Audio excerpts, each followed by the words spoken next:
भारत माता की, भारत माता की, छत्रपति शिवाजी महाराज की, छत्रपति शिवाजी महाराज की, वंदे वंदे वंदे।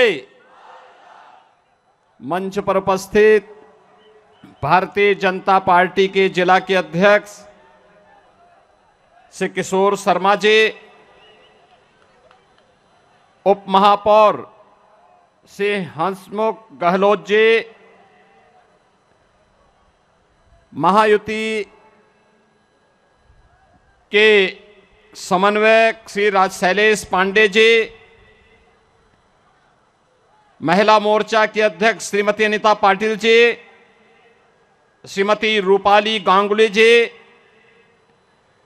पूर्व होम मिनिस्टर महाराष्ट्र श्री कृपा शंकर सिंह जी, मीरा मयंदर से भारतीय जनता पार्टी महायुति गठबंधन के उम्मीदवार श्री नरेंद्र मेहता जी, थाने मीरा मयंदर से शिवसेना महायुति गठबंधन के उम्मीदवार श्री प्रताप सरनाइक जी, उल्लासनगर से भारतीय जनता पार्टी महायुति गठबंधन के उम्मीदवार कुमार उत्तम चंद एलानी जी और भारी संख्या में उपस्थित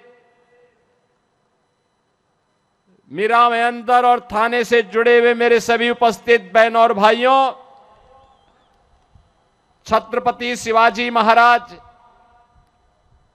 के हिंदवी स्वराज की धरा अटक से कटक तक एक राष्ट्र की परिकल्पना देने वाले पेशवा बाजीराव की पावन धरा स्वराज मेरा जन्मसिद्ध अधिकार है, गणनायक से लोकनायक बनने की यह पावन धरा जिन्होंने तिलक को लोकनायक बनाया, देश के प्रथम स्वतंत्र समर को 1857 के प्रथम स्वतंत्र समर को देश का आजादी का स्वतंत्रता समर बनाने वाले वीर सावरकर और एक विधान के माध्यम से सब समान की संकल्पना को साकार करने वाले डॉक्टर भीमराव बाबा साहब भीमराव अंबेडकर की इस पावन धरा महाराष्ट्र की धरा को नमन करते हुए मैं आप सबका हृदय से अभिनंदन करता हूं। बहनों और भाइयों, मैं कल भी महाराष्ट्र में चुनाव प्रचार में था। आज प्रातःकालीन सत्र में भी मैं महाराष्ट्र के अंदर ही नागपुर और उसके आसपास के क्षेत्र में चुनावी रैलियों में था। आज मुझे मां मुंबा देवी की इस पावन धरा मुंबई के अंदर मीरा मयंदर थाने उल्लासनगर की जनता को संबोधित करने का अवसर प्राप्त हो रहा है। चुनाव चल रहे हैं, एक ओर दुनिया के सबसे लोकप्रिय और यशस्वी नेता प्रधानमंत्री मोदी जी के नेतृत्व में भारतीय जनता पार्टी महायुति गठबंधन इस चुनावी समर में महाराष्ट्र के अंदर आप सबके सामने है, और दूसरी ओर जिनकी न नीति है न राष्ट्र के प्रति कोई अच्छी नियत है, न नैतिक बल ही रह गया है, ऐसा अनैतिक अनाड़ी गठबंधन के रूप में महाअघाड़ी भी आपके बीच में इस चुनावी समर में है। बहनों और भाइयों, ये चुनाव मात्र चुनाव नहीं है, ये चुनाव हम सबके लिए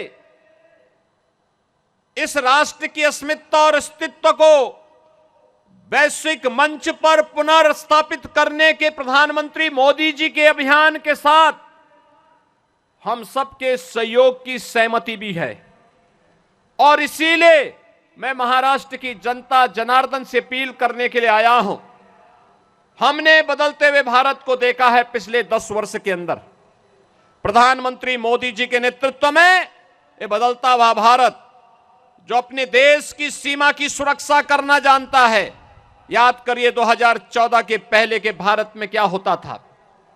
2014 के पहले के भारत में पाकिस्तान घुसपैठ करता था, आतंकी वारदात को अंजाम देता था, आवाज उठती थी। कांग्रेस नेतृत्व की सरकार कहती थी कि बोलिए मत, पाकिस्तान से संबंध खराब हो जाएंगे। 2014 का भारत आज वह किसी को छेड़ता नहीं, कोई छेड़ता है तो छोड़ता भी नहीं।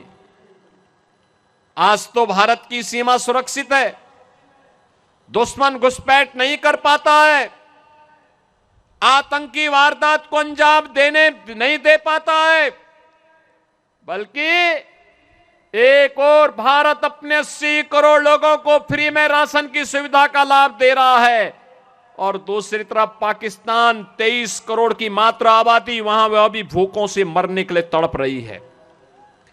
बहनों और भाइयों, देश के अंदर आज सुरक्षा का वातावरण है। आतंकवाद की जड़ कश्मीर की धारा 370 समाप्त हुई। कांग्रेस अभी फड़क रही है कि इसको फिर से लागू किया जाए, लेकिन प्रधानमंत्री मोदी जी ने कह दिया है कि कांग्रेस की 4 पुस्त भी कश्मीर में धारा 370 को फिर से लागू नहीं कर सकती। आज देश के अंदर वर्ल्ड क्लास इंफ्रास्ट्रक्चर बन रहा है। Highway, railway, metro, IIT, IIM, AIIMS, 1 district 1 medical college, हर घर नल की योजना जैसी योजनाएं भी लागू हो रही हैं। तो गरीबों के कल्याण के लिए भी अनेक कार्यक्रम देश के अंदर चल रहे हैं, चाहे वह पीएम आवास की योजना हो, चाहे वह आयुष्मान भारत की योजना हो, चाहे वह नौजवानों के रोजगार की योजना हो, और चाहे लाडली बहना योजना के माध्यम से हर महिला के खाते में हर महीने 2100 रुपये देने की व्यवस्था हो। यह कार्य कांग्रेस नेतृत्व की महाअघाड़ी गठबंधन की सरकार भी कर सकती थी, लेकिन उन्होंने तो कोरोना जैसी महामारी के दौरान भी कुछ नहीं किया। हाथ पे हाथ धरे बैठे रहे, खजाने को लूटते रहे, प्रदेश और देश के अंदर अराजकता का माहौल पैदा करते रहे और उनको, कांग्रेस को देश के अंदर सर्वाधिक समय तक शासन करने का अवसर मिला था। विकास, सुरक्षा, समृद्धि, सुशासन इसमें नहीं कर पाए। कम से कम अयोध्या में रामलला का मंदिर ही बना देते हैं, ये तो वह भी नहीं कर पाए। जो कार्य कांग्रेस 65 वर्षों में नहीं कर पाई, भारतीय जनता पार्टी की डबल इंजन की सरकार ने मोदी जी के नेतृत्व में मात्र 2 वर्ष के अंदर उत्तर प्रदेश के अंदर भगवान राम के मंदिर का निर्माण का कार्य कराते हुए भगवान राम को फिर से अयोध्या धाम में विराजमान कर दिया है। बहनों और भाइयों, मैं पूछना चाहता हूं, कांग्रेस को अगर आपकी चिंता होती, आपकी आस्था की चिंता होती, अयोध्या में राम मंदिर का निर्माण ये भी करते। 500 वर्षों की समस्या का समाधान 1947 में हो गया होता, लेकिन कांग्रेस के एजेंडे में आप कभी नहीं थे, कभी नहीं थे। कांग्रेस के एजेंडे में गरीब कभी नहीं था, नौजवान कभी नहीं था, महिलाएं कभी नहीं थी। ये तो जाति के नाम पे बांटते हैं, क्षेत्र के नाम पे बांटते हैं, भाषा के नाम पर बांटते हैं, मत और मजहब के आधार पर देश को बांटने वाले लोग हैं।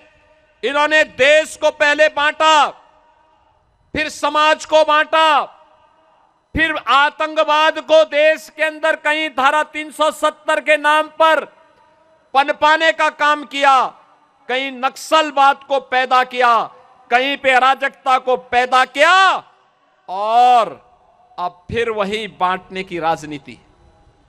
बहनों और भाइयों, मैं बार बार एक बात कहता हूं, इस देश का इतिहास गवाह है, बंटे थे तो कटे थे, बंटे थे तो बटेंगे तो कटेंगे, और एक रहेंगे तो सेफ रहेंगे, एक रहेंगे सेफ रहेंगे।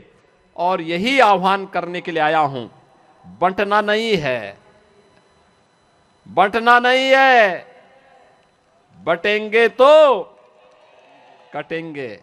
और इसलिए एक रह करके महायुति गठबंधन के नेतृत्व में भाजपा या शिवसेना या एनसीपी के जो भी उम्मीदवार प्रधानमंत्री मोदी जी के नेतृत्व में महाराष्ट्र के अंदर इस चुनावी समर में हैं, उन्हें विजयी बना करके भेजना है और महायुति की भाजपा नेतृत्व और शिवसेना एनसीपी की सरकार महाराष्ट्र के अंदर फिर से बना के लेके आना है। सहमत हैं?